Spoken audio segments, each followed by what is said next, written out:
Ξηρή καρπή, ομή και ανάλατη, διότι με αυτόν τον τρόπο θα έχεις ένα θρεπτικό και πάρα πολύ υγιεινό σνακ.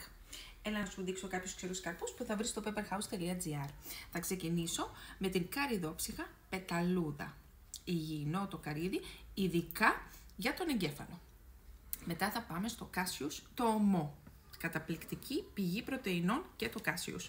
Βέβαια στο superfood το Brazil nuts. Εκεί θα πρέπει να γκουγκλάρεις να δεις γιατί είναι καταπληκτική τροφή. Κρήτη, ξανθές σταφίδες Κρήτης.